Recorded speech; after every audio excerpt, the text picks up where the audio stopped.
മാന്യപ്രേക്ഷകർക്ക് എൻ്റെ പ്രണാമം. നമ്മുടെ പൈതൃകവുമായി ബന്ധപ്പെട്ട ഒരു കാര്യം, യമധർമ്മരാജാവ്. ശരിക്ക് യമധർമ്മരാജാവ് ആരാ, അല്ലെങ്കിൽ കാലൻ ആരാണ്? കാലൻ എന്ന വാക്കിന്റെ അർത്ഥം എന്താ അറിയോ? കാലസ്യ അപത്യം പുമാൻ കാല. കാലത്തിന്റെ രാജാവാണ്. കാലം നമ്മൾ പറയില്ലേ, നല്ല കാലം, ചീത്തക്കാലം. ആ കാലത്തിന്റെ രാജാവിനെയാണ് കാലൻ എന്ന് പറയുക. യാമസ്യ അപത്യം പുമാൻ യമഹ. യാമം കുറേ സമയം, ഡ്യൂറേഷൻ, അരമണിക്കൂർ, മുക്കാൽ മണിക്കൂർ.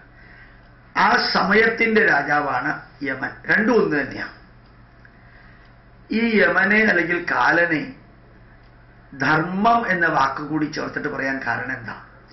യമ ധർമ്മൻ. ധർമ്മം എന്ന് വെച്ച് കഴിഞ്ഞാൽ വ്യത്യാസമില്ലാതെ അവനവന്റെ ഡ്യൂട്ടി ചെയ്യുന്ന വ്യക്തിയെയാണ് ധർമ്മബോധമുള്ളവൻ എന്ന് പറയാം. ഭാര്യയായാലും മകനായാലും മകളായാലും വേണ്ടപ്പെട്ടവരാണെങ്കിലും ശത്രുക്കളാണെങ്കിലും മിത്രക്കളാണെങ്കിലും കാര്യങ്ങൾ ചെയ്യുന്നതിൽ വ്യത്യാസമൊന്നുമില്ല. ഇതാണ് ധാർമ്മിക ബോധം എന്ന് പറയുക. ധാർമ്മിക ബോധം അൺബയസ്ഡ് ആണ്, ഇംപാർഷ്യലാണ്. കാലം, ഏത് വ്യക്തിക്ക് കാലം തികഞ്ഞോ അയാളെ കൊണ്ടുപോകും.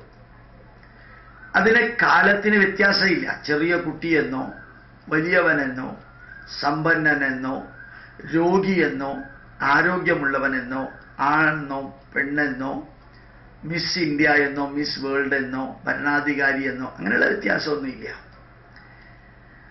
ആ കാലൻ, ആ യമധർമ്മരാജാവ് വരുന്നത് പോത്തിന്റെ പുറത്തെന്നാ പറയാ. സിംബോളിക്കാണ്. യഥാർത്ഥത്തിൽ കാലൻ എന്ന് പറയുന്ന ഒരു വ്യക്തി, മനുഷ്യനില്ല. യമൻ എന്ന് പറയുന്ന ഒരു മനുഷ്യനില്ല. സിംബോളിക്കാണ്. എന്താ പോത്തിന്റെ പുറത്ത് വരാൻ കാരണം?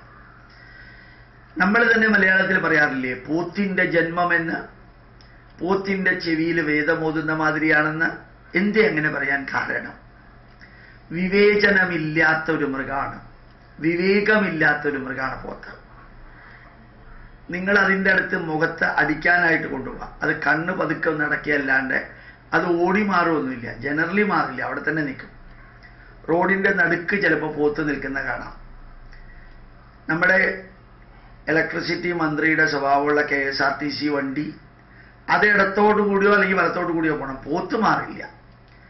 ആ സ്ഥാനത്ത് പട്ടിയോ പൂച്ചയോ കോഴിയോ ആടോ മറ്റോ ആണ് റോഡിന്റെ നടുക്ക് നിൽക്കുന്നതെങ്കിൽ വണ്ടി വരുന്നത് കണ്ട് ഒന്നിലേക്ക് ഇടത്തോട്ട് പോകും അല്ലെങ്കിൽ വലത്തോട്ട് പോകും. പോത്ത് നടുക്ക് തന്നെ നിൽക്കും. അതുകൊണ്ടാണ് പോത്തിന്റെ ജന്മം എന്ന് നമ്മൾ പറയാം. വിവേകം ഇല്ല അതിന്. ഈ സമയത്തിന് വിവേകമില്ല. യമധർമ്മരാജാവ് വരുന്നത് ഏത് സമയത്ത് വേണമെങ്കിലും, എപ്പോൾ വേണമെങ്കിലും, എങ്ങനെ വേണമെങ്കിലും, ഏത് രൂപത്തിൽ വേണമെങ്കിലും വരാം. ആക്സിഡന്റ് ആയിട്ട് വരാം. കുളിക്കാനിറങ്ങിയവര് മുങ്ങി മരിച്ചതാവാം. കളിക്കാനിറങ്ങിയവര് അടികൊണ്ട് മരിച്ചതാകാം. തെങ്ങിൽ കയറിയവൻ താഴെ വീണ് മരിച്ചതാവാം. അല്ലെങ്കിൽ കുത്തി നിന്നവൻ അതേപോലെ താഴെ വീണ് മരിച്ചതാവാം. എങ്ങനെ വേണമെങ്കിലും മരണം വരാം. ഏത് വഴി കൂടെ വേണമെങ്കിലും വരാം. അതിന് കറക്റ്റ് ഏജില്ല, ടൈമില്ല, പീരീഡ് ഇല്ല, ദേശമില്ല, കാലമില്ല, വ്യക്തിയില്ല. അതുകൊണ്ട് വിവേകമില്ലാത്ത ഒരു മൃഗത്തിന്റെ പുറത്താണ് വരിക. നീ മൂക്കിൽ പാശമിട്ട് വലിക്കുന്നു എന്ന് പറയാം. എന്ത് സിംബോളിക്കായിട്ട് പ്രസന്റ് ചെയ്തിരിക്കുന്നത്. നമ്മളുടെ ജീവൻ നിലനിൽക്കുന്നത് വായുവിന്റെ പ്രവാഹത്തിലൂടെയാണ്. മൂക്കില് പാശമിട്ട് വലിക്കുന്നു, ഒറ്റ വാക്ക്. ആ എയർ കൊണ്ടുപോകുന്നു. മൂക്കിലൂടെ അകത്തേക്കും പുറത്തേക്കും പോകുന്ന പ്രാണവായുവിനെ ബ്ലോക്ക് ചെയ്ത് മാറ്റിയാൽ ആള് തീർന്നു. യമൻ, യമധർമ്മരാജാവ്, കാലൻ എന്ന വാക്കുകള്, കാലൻ വരുന്ന മൃഗത്തിന്റെ പ്രത്യേകത, ആ കാലൻ ചെയ്യുന്ന പ്രവൃത്തി, അത് ധർമ്മരാജാവ് എന്ന അദ്ദേഹത്തിന് പേര്. എന്ത് ഗംഭീരല്ലേ! ആ കാലന് കുറേ പര്യായങ്ങളുണ്ട്. കുറേ ആ പര്യായങ്ങൾക്കൊക്കെ അർത്ഥമുണ്ട്. യമായ, അർത്ഥം മനസ്സിലായി? യമനായിക്കൊണ്ട്. ധർമ്മരാജാവായ, യമായ ധർമ്മരാജായ, ധർമ്മരാജായ, ധർമ്മരാജാവാണ്. ആരോടും പാർഷ്യാലിറ്റിയിൽ എല്ലാവരെയും കറക്റ്റ് സമയമാവുമ്പോൾ കൊണ്ടുപോകുന്ന പാർട്ടി. യമായ ധർമ്മരാജായ മൃത്യവേ, മൃത്യുവിന്റെ ആളാണ്. അന്തകായ ച അവസാനിപ്പിക്കുന്ന ആളാണ്. വൈവസ്വതായ വൈവസ്വത മനുവിൻ്റെ മന്വന്തരങ്ങൾ മാറുമ്പോൾ, ഒരു പക്ഷേ അതാണ് അർത്ഥം എന്ന് തോന്നുന്നു, മാറുമ്പോൾ ജനങ്ങളെ വൈപ്പ് ഔട്ട് ചെയ്യുന്ന ആളാണ്. കാലായ അത് കാലമാണ്. സർവഭൂതക്ഷയായ ച എല്ലാ ജീവജാലങ്ങൾക്കും നാശം വരുത്തുന്ന പാർട്ടിയാണ്, എന്നുവെച്ചാൽ തീർക്കുന്ന പാർട്ടിയാണ്. അവിതുംബരായ ദദ്നായ നീലായ പരമേഷ്ഠിനെ ഓരോ പര്യായങ്ങളാണ്.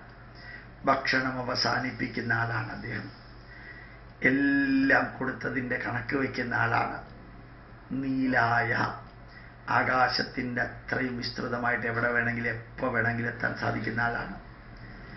അവിതംബരായ ദദ്നായ നീലായ പരമേഷ്ഠിനെ മൃഗോദരായ എത്ര വ്യക്തിയുടെ മരണം കണ്ടാലും വീണ്ടും മരണമെടുക്കുന്നവരെ ഒരു വിഷമവും ഇല്ലാണ്ട് എടുക്കുന്ന ആളാണ് മൃഗോദരായ. ചിത്രായ അങ്ങനെ ഒരാളില്ല, അത് ചിത്രമാണ്, ഇമാജിനറിയാണ്, സിംബോളിക്കാണ്. ചിത്രഗുപ്തായ കണ്ണുകൊണ്ട് കാണാൻ സാധിക്കില്ല, ചെവി കൊണ്ട് കേൾക്കാൻ സാധിക്കില്ല, ഒളിഞ്ഞിരിക്കുന്ന ആളാണ്. ചിത്രഗുപ്തായ തേ നമഃ. അവരെ പോലും നമ്മൾ നമസ്കരിച്ചു. യമധർമ്മരാജാവിനെ കുറിച്ച് ഇനിയും ചിന്തിക്കാം. ഇനി ചില മുസ്ലിങ്ങൾ അങ്ങനെ ചോദിച്ചു, യമധർമ്മരാജാവ് എന്താ ഇന്ത്യയിൽ ജനിച്ചത്? യമധർമ്മരാജാവ് എന്താണ് തിരുവനന്തപുരത്തെ സെക്രട്ടേറിയറ്റിലേക്ക് വരാത്തത്? എന്തുകൊണ്ടാണ് യമധർമ്മരാജാവിന് AKG സെന്റർ പേടിയായത് എന്ന് അബ്ദുൾ റാഫി ചോദിച്ചാൽ അബ്ദുൾ റാഫിയോട് പോയി ചോദിക്കാം. കുറെ അവനവന്റെ ബുദ്ധിയും യുക്തിയും മറ്റുള്ളവൻ അടിയറ വയ്ക്കാതെ ഒരു ജന്മം ഹിന്ദുവിന് ലഭിക്കട്ടെ എന്ന് കൂടി ഞാൻ ഇതിൻ്റെ കൂട്ടത്തിൽ പറയുന്നു. പ്രണാമം, നമസ്കാരം.